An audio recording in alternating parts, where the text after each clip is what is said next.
ഉപദേശങ്ങൾ നൽകിയും ഞങ്ങളെ മുന്നോട്ട് നയിക്കുന്ന ഞങ്ങളുടെ പ്രിയപ്പെട്ട ഡോക്ടർ, അതിലുപരി പള്ളിപ്പുറത്തിൻ്റെ എല്ലാമായ തമ്പി ഡോക്ടർ, അദ്ദേഹത്തെ പള്ളുരുത്തി മുഖ്യ പ്രഭാഷണം നടത്തുന്ന professor doctor Alexander John sir, ഇന്ന് നമുക്കിവിടെ എത്തിയിട്ടുള്ള നമ്മുടെ ദയാ പാലിയേറ്റീവിൻ്റെ എല്ലാമായ doctor Abdul Latheef,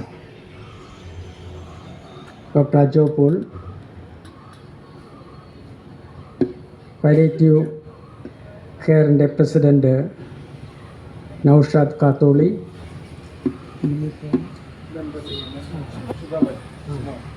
member Shubhamani, treasurer ദയയുടെ ട്രഷറർ ചൗവൻലായ്,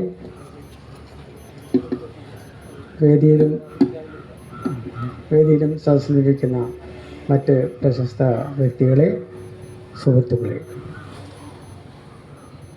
ദയ പാലിയേറ്റീവ് കെയർ പള്ളിപ്പുറവും മാഞ്ഞാലി ശ്രീനാരായണ മെഡിക്കൽ കോളേജിലെ കമ്മ്യൂണിറ്റി വിഭാഗവും സംയുക്തമായി സംഘടിപ്പിക്കുന്ന കേരള പാലിയേറ്റീവ് ദിനം, അതിൻ്റെ ഒരു സമ്മേളനത്തിലാണ് നാം ഇപ്പോൾ എല്ലാവരും ഒത്തുചേർന്നിട്ടുള്ളത്. ഇതിൻ്റെ ഈ പാലിയേറ്റീവ് ദിനത്തെപ്പറ്റിയോ മറ്റു കാര്യങ്ങളെ പറ്റിയൊക്കെ വിശദമായി സംസാരിക്കാനുള്ള നമ്മുടെ ഉദ്ഘാടകനുണ്ട്, നമ്മുടെ മുഖ്യ പ്രഭാഷകനുണ്ട്, അജോ സാറിൻ്റെ എല്ലാവരും ഉണ്ട്. അപ്പോൾ അതുകൊണ്ട് തന്നെ ഞാൻ ആ വിഷയത്തിലേക്ക് കടക്കുന്നില്ല. എങ്കിലും ദയാ പാലിയേറ്റീവിനെ പറ്റി ഒരു എന്തെങ്കിലും പറയാതെ പോകുന്നത് അത് തീർച്ചും അനുചിതമായിരിക്കും തോന്നുന്നു. ഏകദേശം ഇവിടെ സ്വാഗത പ്രസംഗത്തിൽ ചൗവൻലായി സൂചിപ്പിച്ചതുപോലെ ഏകദേശം ഒരു 3 വർഷമായിട്ടുണ്ട് ഇങ്ങനെ ഇവിടെ ഒരു പാലിയേറ്റീവ് പ്രസ്ഥാനം നമുക്ക് തുടങ്ങണമെന്ന് ആഗ്രഹിക്കുകയും, അപ്പോൾ ഞാൻ ഡോക്ടർ അജോ പോളുമായി സംസാരിച്ചിരുന്നു. അപ്പോൾ സാറ് പറഞ്ഞ് നല്ലതാണ്, നമുക്കൊരു ഇത് തുടങ്ങാം, എല്ലാ പിന്തുണയും നമുക്ക് കമ്മ്യൂണിറ്റി മെഡിസിൻ്റെ ഭാഗത്തുനിന്ന് ഉണ്ടാകും. അതുപോലെ ഈ ദയാ പാലിയേറ്റീവിനെ പറ്റി പറയുമ്പോൾ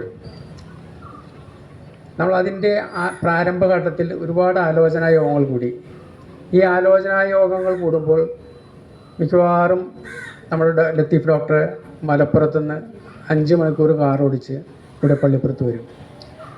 നമ്മൾ പള്ളിപ്പുറത്തുള്ള ആളുകൾ 3-4 പേര് മാത്രമേ മീറ്റിംഗിൽ ഉണ്ടാവാറുള്ളൂ. അപ്പോൾ ഞാൻ ഡോക്ടറോട് ചോദിച്ചിരുന്നു, ഡോക്ടർ ഇത് നടക്കുമോ, ഇതിങ്ങനെ നമ്മൾ ഈ ആരും വരുന്നില്ല.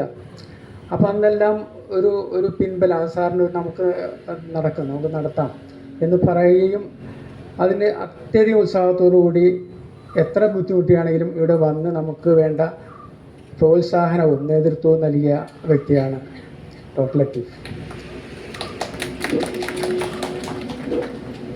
അദ്ദേഹം അറിയപ്പെടുന്നൊരു പാലിയേറ്റീവ് പ്രവർത്തകനാണ്. കാളിക്കാവ് പാലിയേറ്റീവ് കെയർ അസോസിയേഷൻ്റെ പ്രസിഡൻ്റാണ്, ചെയർമാനാണ്. അതുകൂടാതെ തന്നെ നിരവധി ആശുപത്രിയുമായി ബന്ധപ്പെട്ട് അദ്ദേഹം പാലിയേറ്റീവ് പ്രവർത്തനം നടത്തുന്നു. നല്ലൊരു ആത്മീയാണ്. സ്കൂൾ പ്രോഗ്രാംസെല്ലാനും മദ്യപാനത്തിനും മയക്കുമരുന്നിനെതിരെയുള്ള ഒരു മുന്നണി പോരാളിയായി ആ ഭാഗത്തെല്ലാം അദ്ദേഹം പ്രവർത്തിക്കുകയാണ്. അപ്പം അങ്ങനെ ഒരാളെ നമുക്ക് നമ്മുടെ മുന്നിൽ നിർത്താൻ കിട്ടിയത് നമുക്ക് വലിയൊരു ഭാഗ്യമാണ്. പിന്നെ ഇതിനെപ്പറ്റി പറയുമ്പോൾ നമുക്കൊരിക്കലും മറക്കാനാകാത്തൊരു വ്യക്തി നബീസ റഹ്മാനാണ്. ഇവിടെ മുൻപിലിരിക്കുന്നുണ്ട്. നമ്മുടെ ഓരോ മീറ്റിങ്ങുകളും നബീസ റഹ്മാൻ്റെ വീട്ടിൽ വെച്ചാണ് കൂടിയിരുന്നത്, അതല്ലെങ്കിൽ ഹിറ സെൻറ്ററിൽ വെച്ചാണ് കൂടിയിരുന്നത്. 3-4 ആളുകൾ ഉണ്ടാവുള്ളൂ മീറ്റിങ്ങിൽ. അപ്പോൾ അപ്പോഴും നബീസ റഹ്മാൻ പിന്തുണയായിട്ട് എപ്പോഴും നമ്മുടെ മുമ്പിലുണ്ടാവും. ഞാൻ നബീസയെ പറ്റി പറയുമ്പോൾ നബീസ എൻ്റെ ക്ലാസ്മേറ്റാണ് കേട്ടോ. സ്കൂളിൽ ഞങ്ങൾ പറവൂർ ഹൈസ്കൂളിൽ ഒരുമിച്ച് പഠിച്ചിരുന്നതാണ് നബീസ, 5ാം ക്ലാസ് മുതൽ 10ാം ക്ലാസ് വരെ. അപ്പോൾ നബീസയെ ഞാൻ ഈ കാര്യത്തിൽ ഓക്കെയാണ്. ഇതിന് പിൻബലം തരിക വ്യക്തികളാണ്. അപ്പോൾ ഞാൻ കൂടുതൽ ദീർഘിപ്പിക്കുന്നില്ല.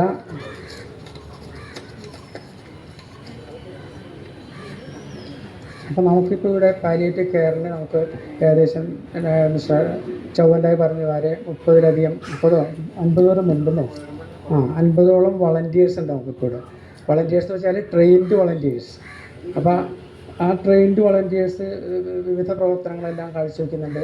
അപ്പോൾ അങ്ങനെ നമ്മൾ ഒന്നുമില്ലായ്മയിൽ നിന്നും ജവഹർലാൽ പറഞ്ഞു നമുക്ക് പ്രവർത്തനം തീരെ പോരാ, പക്ഷേ അത് പോരായെന്നുണ്ടെങ്കിൽ തന്നെയും നമുക്ക് നല്ല പ്രവർത്തനങ്ങൾ കാഴ്ചവെക്കുന്നുണ്ട്. നമ്മൾ ഗൃഹസന്ദർശനം നടത്തുന്നുണ്ട്. ആ സന്ദർശനങ്ങളിൽ ഡോക്ടേഴ്സ് വരുന്നുണ്ട്. ആ ഡോക്ടേഴ്സിനെയൊക്കെ വിടുന്നത് സാറാണ്. സാറിനെ നിങ്ങൾ കാണുന്നില്ല എങ്കിലും ഇവിടുത്തെ ഓരോ പ്രവർത്തനങ്ങളും നമ്മളിപ്പോൾ വാർഡ് തല മീറ്റിങ്ങുകൾ നടത്തുക, അല്ലെങ്കിൽ അംഗനവാടികളിൽ ക്ലാസ്സുകൾ നടത്തുക, ഫീൽഡ് വർക്കുകൾ നടത്തുക, ഇതെല്ലാം സാറിൻ്റെ മേശപ്പുറത്ത് നിന്ന് സാറ് എഴുതി വിടുന്നതനുസരിച്ചാണ് ഇവിടെ നടത്തുന്നത്. അങ്ങനെയുള്ള പ്രോഗ്രാമിലെല്ലാം നടത്തുന്നുണ്ട്. അപ്പോൾ നമുക്ക് മാഞ്ഞാലിയിൽ നിന്നുള്ള ഡോക്ടർമാരാണ് നമ്മൾ ഈ പാലിയേറ്റീവ് കെയറിൽ നമ്മളവിടെ സന്ദർശിക്കാൻ വരുന്നത്. അപ്പോൾ ആ ഡോക്ടർമാരോട് ഇരിക്കുന്നുണ്ട്. എല്ലാ ദിവസവും ഒരു 8-10 ഡോക്ടർമാരോട് ഉണ്ടാവും. അവരാണ് അവിടെ വന്നിരിക്കുന്നത്. അതിന് നമുക്ക് സാറിനോട് പ്രത്യേകം നന്ദി പറയുകയാണ് ഈ ഒരു വേദിയിൽ.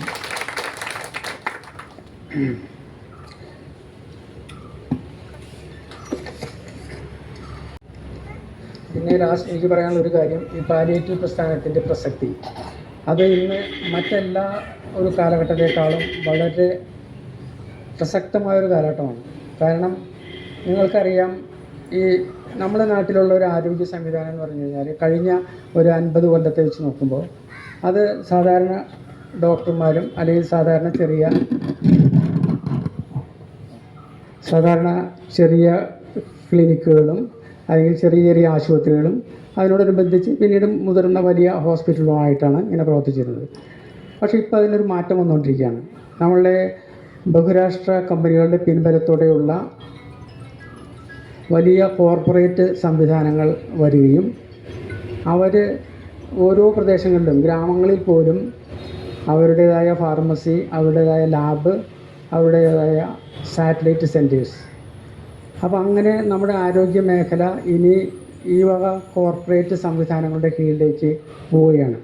ഞാനിപ്പോൾ പറയുമ്പോൾ നിങ്ങൾക്കത് മുഴുവൻ ഉൾക്കൊള്ളാൻ കഴിയില്ല.